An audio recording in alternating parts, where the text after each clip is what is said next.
ॐ शान्ताकारं भुजगशयनं पद्मनाभं सुरेशं विश्वाधारं गगनसदृशं मेघवर्णं शुभांगं लक्ष्मीकान्तं कमलनयनं योगविरध्यानगम्यं वन्दे विष्णुं भवभयहरं सर्वलोकैकनाथम्। अथ सफला एकादशी महात्म। श्री युधिष्ठिर बोले, हे भगवान, पौष मास की कृष्ण पक्ष की एकादशी का क्या नाम है? इस दिन कौन से देवता की पूजा व विधि क्या है?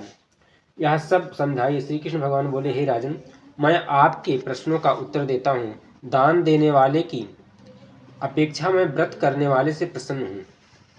आप इस एकादशी व्रत का महात्म सुनो। पौष माह के कृष्ण पक्ष की एकादशी का नाम सफला है। इस एकादशी के देवता नारायण हैं। इसका पूर्वोक्त विधि अनुसार व्रत करना चाहिए और नारायण जी की पूजा करनी चाहिए। जो मनुष्य एकादशी व्रत तथा मेरा पूजन करते हैं वे धन्य हैं। सफला नाम की एकादशी में मुझे ऋतु के अनुसार फल अर्पण करें, अर्थात नारियल, नींबू, अनार, सुपारी आदि और धूप, दीप, पुष्प आदि से मेरी 16 प्रकार से पूजा करें। इस दिन दीप दान तथा रात्रि को जागरण करना चाहिए। इस एकादशी व्रत के समान यज्ञ, तीर्थ तथा दूसरा कोई भी व्रत नहीं है। मनुष्य को 5 सहस्र तपस्या करने से जो पुण्य मिलता है वह पुण्य भक्ति पूर्वक रात्रि जागरण सहित सफला एकादशी के व्रत करने से मिलता है। हे राजन, अब आप सफल एकादशी की कथा ध्यान पूर्वक सुनिए। चंपावती नगरी में एक महिष्मान राजा राज्य करता था। उसके 4 पुत्र थे। इन पुत्रों में सबसे बड़ा लुमाक राजा का पुत्र बड़ा महापापी था। वह सदैव पर स्त्रीगमन तथा वेश्याओं के यहाँ अपने पिता का धन नष्ट किया करता था। वह देवता, ब्राह्मण, वैष्णव आदि की निंदा किया करता था। जब पिता को अपने बड़े पुत्र के बारे में समाचार ज्ञात हुआ तब उसको अपने राज्य से निकाल दिया।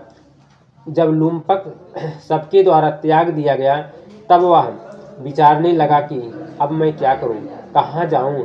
अंत में वह दिन में वन में रहने लगा और रात में अपने पिता की नगरी में चोरी तथा अन्य कुकर्म करने लगा। जिस वन में वह रहता था वह भगवान को अत्यंत प्रिय था। उस वन में एक बहुत पुराना पीपल का वृक्ष सब देवताओं का क्रीड़ा स्थल था। इसी वृक्ष के नीचे लुम्पक रहता था। कुछ दिनों के पश्चात पौष माह के कृष्ण पक्ष की दशमी के दिन वह वस्त्रहीन होने के कारण शीत से मूर्छित हो गया।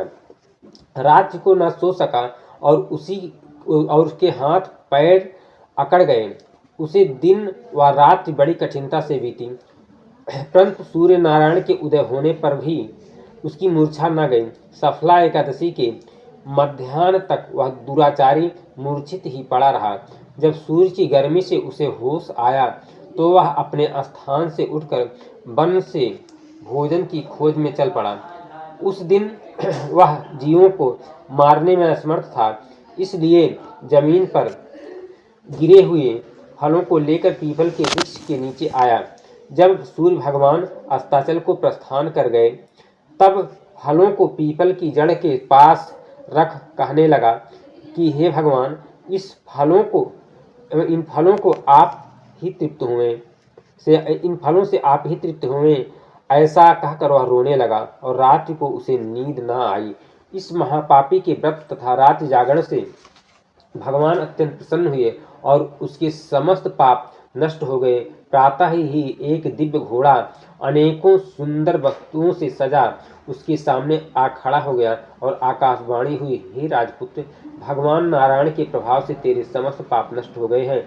अब तू अपने पिता के पास जाकर राज्य प्राप्त कर। लुम्पक ने जब ऐसी आकाशवाणी सुनी तो वह अत्यंत प्रसन्न हुआ और हे भगवान, आपकी जय हो ऐसा कहता हुआ सुंदर वस्त्रों को धारण कर अपने पिता के पास गया। उसने संपूर्ण कथा कह सुनाई और पिता ने अपना राजभार सौंप कर वन का रास्ता लिया। अब लुम्पक शास्त्रानुसार राज्य करने लगा। उसके स्त्री पुत्र आदि ही परम भक्त बन गए। वृद्धावस्था आने पर वह अपने पुत्र को गद्दी दे भगवान का भजन करने के लिए वन में चला गया और अंत में विष्णुलोक को गया। भक्ति पूर्वक जो मनुष्य सफला एकादशी का व्रत करते हैं वे अंत में मुक्ति पाते हैं। जो मनुष्य भक्ति पूर्वक सफला एकादशी का व्रत नहीं करते वे पूंछ और सींग से रहित पशु तुल्य हैं। सफला एकादशी के महात्म का पठन और श्रवण से अश्वमेध यज्ञ का